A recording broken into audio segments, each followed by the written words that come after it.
Hey, what is up, everybody? This is Stevie Breach coming to you here today. It's just before 7 o'clock in the morning. We're going to be starting our day today. We're going to be going into work and making some money. Good times. Extreme Rules coming right up around the corner. I'm guessing that tomorrow will be the prediction video for all of the matches that I didn't have time to talk about. But last night on SmackDown, last minute, we had a match added to the Extreme Rules show that I can honestly say is the match that I'm second most excited for on the pay-per-view. That's going to be Machine Gun Karl Anderson and Luke Gallows, who just recently had their Twitter names changed. Now I think it's Karl Anderson WWE and Luke Gallows WWE. Impact Doc is now Rest in Peace. I remember from the time that the WWE story came out on WWE.com that Doc Gallows had signed with WWE, and as well as Shinsuke Nakamura, AJ Styles, Machine Gun Karl Anderson, that they were all going to be coming to WWE. I honestly would almost daily check Twitter to see if Impact Doc was still together.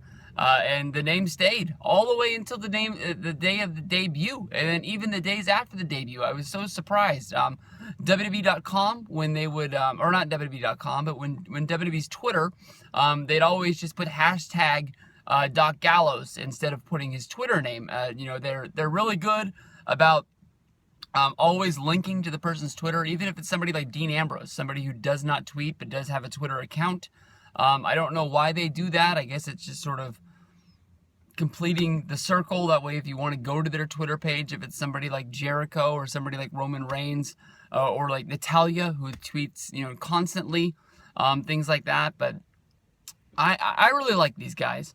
Back to their days at MLW with the Talkin' Shop podcast. It was a podcast that really drew you in. It was only a half hour every week.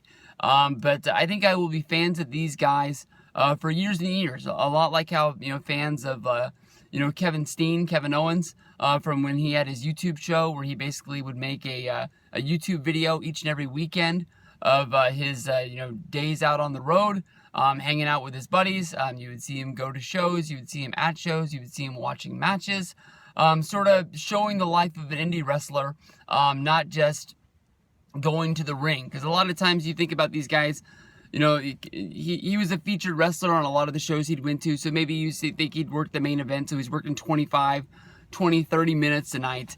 But, there's a lot of things that go along with that, a lot like travel, and, going out to Denny's after the shows and things like that. And things like that is what draws you into a wrestler and becomes a fan of that person for a long time, no matter where they are. If they're WWE, TNA, you're going to be wanting to see what's going on with these guys and wanting to follow them for the rest of their careers. But these guys are going to be having a big match. They're going to be going up against the Usos, and this is going to be a tornado tag match, which basically means that there's going to be no tag.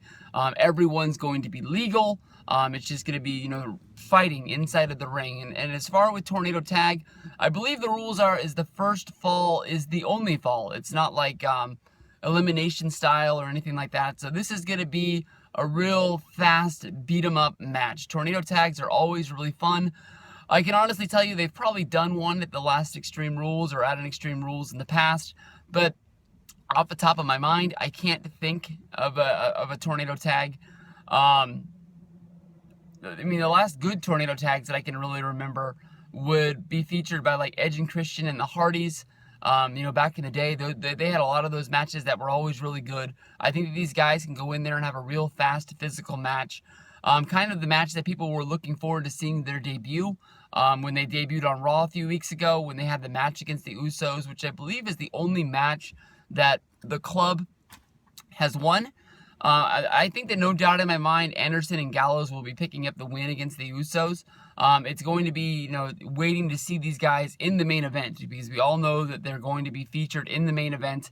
There's people like me, and there's other people that think that they're going to be coming down to the main event, which will be building up to the point of Finn Balor making his debut, coming down, seeing whether if that is with AJ or whether if that is against AJ. I don't think they've really told a big enough story for them to dump AJ at this point. Maybe Balor comes in, and it's Balor, AJ, and Anderson and Gallows as a foursome. And from there, maybe they go to the Shawn Michaels and Booker T thing, where basically they're trying to work as a team. They're all trying to work together, but there can only be one leader. And basically, where Sean super kicked Booker T, saying you're the problem, and then all of a sudden he's out, and then we got Balor versus AJ, which is a huge dream match for me. I think that's going to be really, really good. But in this match, definitely you got to pick the Anderson and Gallows to get the win here. They haven't been getting a lot of wins on TV. They did have Luke Gallows versus Roman Reigns as the match on SmackDown, which did end up being an all-out brawl with everybody coming down to the ring. AJ Styles being ringside to watch, and then of course Machine Gun Karl Anderson and the Usos all getting involved, basically making it another 6-man tag with the Usos. Well, I guess you can just say the Bloodline. I think they've said that in promos. They just haven't really used it as a tagline. It's a pretty good name for a group. If they can market it, they can really get it out there, and Roman Reigns and the Usos are really going to sort of become a faction. I think that's something that could stick.